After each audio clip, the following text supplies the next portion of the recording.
नमस्कार। Asia cup 2025 final Bharat बना Pakistan, Dubai का मैदान और नतीजा भारत 5 विकेट से जीत गया, 9वीं बार एशिया कप चैंपियन। हाँ बिल्कुल, और मुकाबला भी क्या रोमांचक रहा, एकदम कांटे की टक्कर। सही कहा। crickbuzz.com की मैच रिपोर्ट हमारे सामने है और आज हम इस रिपोर्ट के जरिए सिर्फ स्कोर नहीं देखेंगे बल्कि मैच की नब्ज पकड़ने की कोशिश करेंगे। वो कौन से लम्हे थे, कौन सी रणनीतियां थीं जिन्होंने इस हाई वोल्टेज मुकाबले का रुख पलट दिया। बिल्कुल, क्योंकि ये सिर्फ आंकड़ों का खेल नहीं था, ये प्रेशर, स्ट्रैटेजी और वापसी की कहानी थी। पाकिस्तान की वो जबरदस्त शुरुआत और फिर अचानक से लड़खड़ाना, हाँ। और दूसरी तरफ भारत का शुरुआती झटकों से उभरकर लक्ष्य तक पहुंचना। इन सब के पीछे कई परतें हैं। हम सिर्फ ये नहीं बताएंगे कि क्या हुआ, बल्कि ये समझने की कोशिश करेंगे कि क्यों और कैसे हुआ। अच्छा, तो चलिए सीधे पाकिस्तान की पारी से शुरू करते हैं। 19.1 ओवर में 146 पर पूरी टीम आउट हो गई। सुनने में शायद ये स्कोर थोड़ा कम लगे फाइनल के लिहाज से। हाँ बिल्कुल कम लगा, खासकर जिस तरह से उन्होंने शुरुआत की थी।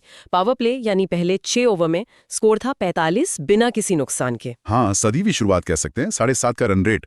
साहिबजादा फरहान और फखर जमान क्रीज पर थे और हाँ, हार्दिक पांड्या नहीं थे तो शिवम दुबे ने बुमराह के साथ नई गेंद संभाली थी। बिल्कुल, और रिपोर्ट में भी है कि फरहान शुरुआत में बुमराह के सामने थोड़ा सा असहज दिखे थे, लेकिन फिर उन्होंने हाथ खोले। हाँ, दुबे और बुमराह दोनों पर चौके लगाए। बुमराह पर तो छक्का भी मारा था। हाँ मारा था, लेकिन फिर भी पावर प्ले के अंत तक भारत ने रनों की रफ्तार पर थोड़ा कंट्रोल रखा था। आपको नहीं लगता? 45-0 बुरा नहीं है, पर क्या वो एकदम विस्फोटक शुरुआत थी जिसकी उम्मीद शायद पाकिस्तान कर रहा हो? सही कह रही हैं। 45-0 ठीक है, पर शायद वो एक बड़े स्कोर की नींव रख रहे थे जो बाद में बन नहीं पाया। बिल्कुल। मध्य ओवरों में कहानी थोड़ी बदली, 7 से 15 ओवर के बीच। इन 9 ओवरों में पाकिस्तान ने रन तो अच्छे बनाए, 82 रन, लेकिन 4 बड़े विकेट खो दिए। हाँ, रन रेट भी बढ़कर 9.28 हो गया था, जो अच्छा संकेत था उनके लिए। फरहान ने इसी दौरान तेजी दिखाई, कुलदीप पर छक्का, अक्षर पर चौका, और 35 गेंदों में अपनी 50 भी पूरी की।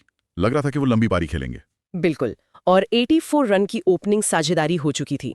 लेकिन यहीं से भारत ने वापसी का रास्ता बनाया। वो विकेट वरुण चक्रवर्ती ने फरहान को 57 पर आउट किया और वो साझेदारी टूटी। ये पहला झटका था। और इसके बाद तो जैसे लाइन लग गई। हाँ, फिर कुलदीप यादव आए एक्शन में। सय्यम अयूब को उन्होंने आउट किया। फिर मोहम्मद हारिस 0 पर। अक्षर पटेल ने उन्हें चलता किया। और थोड़ी देर बाद सेट बल्लेबाज फखर जमान, जो 46 पर खेल रहे थे, उन्हें भी वरुण चक्रवर्ती ने आउट कर दिया। सोचिए, 84 पर कोई आउट नहीं और स्कोर अचानक 113 पर 4 हो गया। वरुण चक्रवर्ती का रोल इसमें अहम था। 2 बड़े विकेट। हाँ, और कुलदीप यादव भी, जिनके पहले 2 ओवर थोड़े महंगे गए थे, 23 रन दिए थे उन्होंने। हाँ, लेकिन उन्होंने भी वापसी के संकेत देने शुरू कर दिए थे। ये वो फेज था जहां पाकिस्तान ने अपनी पकड़ थोड़ी ढीली करनी शुरू कर दी। अब ये अच्छी गेंदबाजी थी या खराब शॉट खेले गए, शायद दोनों ही बातें थीं। और ये पकड़ डेथ ओवर्स में तो पूरी तरह से छूट गई। 16 से 19.1 ओवर। अरे यकीन नहीं होता, आखिरी करीब 4 ओवरों में सिर्फ 18 रन बने और 6 विकेट गिर गए।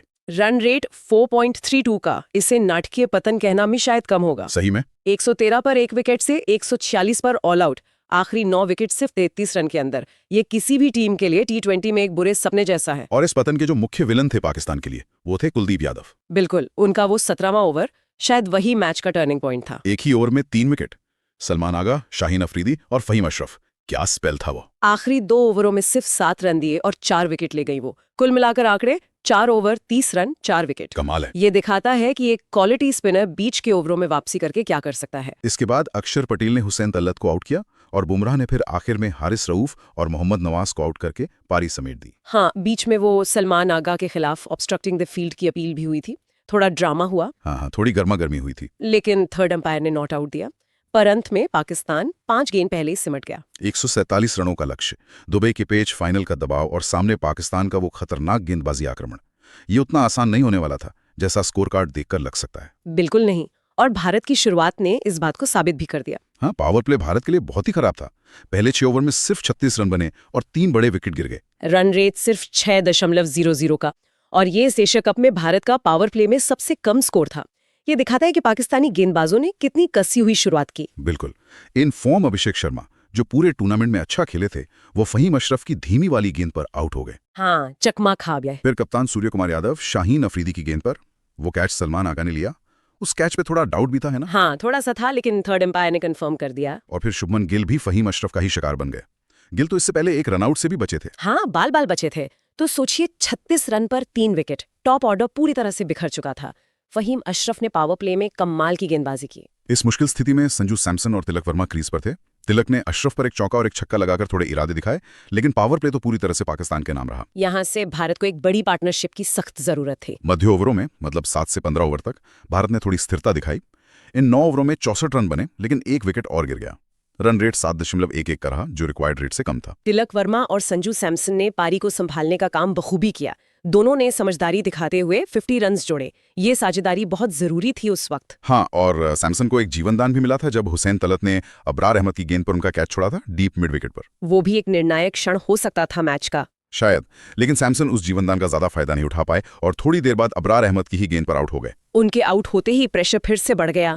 रिक्वायर्ड रन रेट 10.5 के ऊपर चला गया था। हाँ, और तिलक वर्मा भी एक मुश्किल रन लेते हुए रन आउट होने से बचे थे। ऐसा लग रहा था कि मैच हाथ से निकल रहा है। लेकिन कहते हैं ना, क्रिकेट में कुछ भी हो सकता है। 15वां ओवर जो हारिस राउफ डाल रहे थे, उसने मैच का मूड ही बदल दिया। हाँ, शिवम दुबे ने 2 चौके लगाए और तिलक वर्मा ने एक जबरदस्त छक्का मारा। उस एक ओवर से 17 रन आए। एकदम से रिक्वायर्ड रन रेट 9.4 पर आ गया। ये वो स्पार्क था जिसकी भारत को तलाश थी। और इस स्पार्क ने डेथ ओवर्स में, मतलब 16 से लेकर आखिर तक, आग लगा दी। भारत को आखिरी 5 ओवर में रनों की जरूरत थी और विकेट भी बचाने थे। और भारत ने इस फेज में 50 रन बनाए और सिर्फ एक विकेट खोया। रन रेट 10.71 का। क्या कमाल की वापसी। इसका क्रेडिट काफी हद तक तिलक वर्मा और शिवम दुबे की पार्टनरशिप को जाता है। दुबे ने आते ही अबरार पे छक्का लगाया। हाँ, और तिलक वर्मा ने प्रेशर में अपनी 50 पूरी की 41 गेंदों में। दोनों के बीच 50 रन की साझेदारी भी दुबे के छक्के से पूरी हुई, जो राउफ के ओवर में आया था। 18वां ओवर भी राउफ का महंगा गया, 13 रन आए। अब आखिरी 2 ओवरों में सिर्फ 17 रन चाहिए थे। मैच भारत की पकड़ में आता दिख रहा था। लेकिन ड्रामा अभी बाकी था। 19वां ओवर फहीम अशरफ डालने आए, जो क्रैम्प से भी जूझ रहे थे। पहली 3 गेंदों पर सिर्फ सिंगल आए। चौथी गेंद पर दुबे ने चौका मारा, 5वीं गेंद डॉट। अब आखिरी गेंद, स्ट्राइक दुबे के पास। और अशरफ ने उन्हें आउट कर दिया। दुबे ने 33 रनों की बहुत ही महत्वपूर्ण पारी खेली, लेकिन मैच फिनिश नहीं कर पाए। अब आखिरी ओवर, गेंद हारिस रऊफ के हाथ में, सामने तिलक वर्मा। भारत को चाहिए 10 रन। टेंशन वाला माहौल। पहली गेंद तिलक ने 2 रन लिए, दूसरी गेंद और तिलक वर्मा ने मिड विकेट के ऊपर से शानदार छक्का जड़ दिया। क्या बात है, क्या टेम्परामेंट दिखाया इस यंगस्टर ने। प्रेशर पूरी तरह से गेंदबाज पर। अगली गेंद पर सिंगल लेकर स्कोर बराबर कर दिया। अब 3 गेंदों में 1 रन चाहिए था। स्ट्राइक पर थे रिंकू सिंह, जो इस टूर्नामेंट में अपनी पहली गेंद खेल रहे थे। और रिंकू ने वही किया जिसके लिए वो जाने जाते हैं। पहली ही गेंद राउफ की तेज गेंद को मिड ऑन के ऊपर से उठाकर चौका, भारत चैंपियन। कमाल। तिलक वर्मा 53 गेंदों पे 69 रन बनाकर नॉट आउट रहे। क्या शानदार मैच जिताने वाली पारी। अब अगर हम थोड़ा और देखें कि मैच में हुआ क्या असल में, तो कुछ चीजें साफ नजर आती हैं। सबसे बड़ा अंतर कहाँ रहा? मेरे हिसाब से डेथ ओवर्स की बल्लेबाजी और गेंदबाजी। बिल्कुल सहमत हूँ। जमीन आसमान का फर्क था। पाकिस्तान ने अपने डेथ ओवर्स, मतलब आखिरी 4.1 ओवर में सिर्फ 18 रन बनाए और 6 विकेट खो दिए। रन रेट 4.32 का। और दूसरी तरफ भारत ने अपने डेथ ओवर्स, आखिरी 4.4 ओवर में 50 रन बनाए और सिर्फ 1 विकेट खोया। रन रेट 10.71 का। यही अंतर शायद निर्णायक साबित हुआ। पाकिस्तान जहां बिल्कुल बिखर गया, वहीं भारत ने प्रेशर में बेहतरीन खेल दिखाया। दूसरा बड़ा फैक्टर जाहिर है कुलदीप यादव का वो स्पेल था, खासकर वो 17वां ओवर। हाँ, जब एक टीम 11-1 पर मजबूत दिख रही हो, तब इस तरह का कोलैप्स करवाने के लिए एक खास स्पेल की जरूरत होती है। कुलदीप ने वही किया। अब पाकिस्तान ने उन्हें पढ़ने में गलती की या कुलदीप ने अपनी वेरिएशंस का शानदार इस्तेमाल किया, शायद दोनों ही बातें थीं। उनके पहले 2 ओवर महंगे जरूर थे, लेकिन उसके बाद जो वापसी की उन्होंने, वो कमाल की थी। तीसरा निर्णायक पॉइंट निश्चित रूप से तिलक वर्मा की पारी है। सिर्फ रैनी नहीं बनाए, बल्कि जिस तरह उन्होंने पारी को संभाला, पहले सैमसन और फिर दुबे के साथ वो जरूरी साझेदारियां निभाई और अंत तक नॉट आउट रहे, वो उनकी मैच्योरिटी दिखाता है। हाँ, सिर्फ बड़े शॉट नहीं, स्ट्राइक रोटेट करते रहे, खराब गेंदों का इंतजार किया और प्रेशर को बहुत अच्छे से हैंडल किया। और शिवम दुबे की वो 33 रनों की पारी को भी कम नहीं आंकना चाहिए। उस समय जब रन रेट बढ़ रहा था, उन्होंने तिलक का बखूबी साथ दिया और कुछ बड़े हिट्स लगाकर प्रेशर कम किया। और पाकिस्तान की तरफ से देखें तो उनकी सबसे बड़ी चूक क्या रही? मेरे विचार में अच्छी शुरुआत को बड़े स्कोर में न बदल पाना। 84 रन की ओपनिंग साझेदारी के बाद मिडिल ऑर्डर और लोअर ऑर्डर का इस तरह ढह जाना, मतलब एक्सेप्टेबल नहीं है, खासकर फाइनल जैसे मैच में। हाँ, कुलदीप के खिलाफ शायद उनकी रणनीति बेहतर हो सकती थी। हाँ, ऐसा लगा कि 1-2 विकेट गिरने के बाद थोड़ा पैनिक बटन दब गया। वो निश्चित रूप से 20-30 रन कम रह गए, जो शायद आखिर में हार जीत का अंतर बन गए। फील्डिंग में भी कुछ मौके बने और बिगड़े। सैमसन का वो कैच छूटना, गिल का रनआउट से बचना, ये छोटी छोटी चीजें भी बड़े मैचों में असर डाल जाती हैं। बिल्कुल, बड़े मैचों में प्रेशर दोनों टीमों पर होता है और जो टीम इन दबाव वाले मोमेंट्स में बेहतर करती है, अक्सर वही जीतती है। तो एक बार फिर स्कोर को संक्षेप में देख लेते हैं। Pakistan 146 for 10, 19.1 over. साहिबजादा फरहान 57, फखर जमान 46, कुलदीप यादव 430, अक्षर पटेल 22-6, वरुण चक्रवर्ती 23-5। और Bharat 155, 19.4 over, Tilak Varma 69, not out, Shivam Dube 33, Faheem Ashraf 329, Shaheen Afridi 120। Bharat 5 wicket से जीता। तो इस पूरी बातचीत से यही निकल कर आता है कि भारत की जीत के पीछे कुलदीप यादव का वो मैच पलटने वाला स्पेल, तिलक वर्मा की वो कमाल की मैच्योर पारी और डेथ ओवरों में प्रेशर झेलने की बेहतर क्षमता अहम कारण रहे। हाँ, और पाकिस्तान ने अच्छी शुरुआत की, लेकिन उसे कायम नहीं रख सका, खासकर बीच के और अंतिम ओवरों में।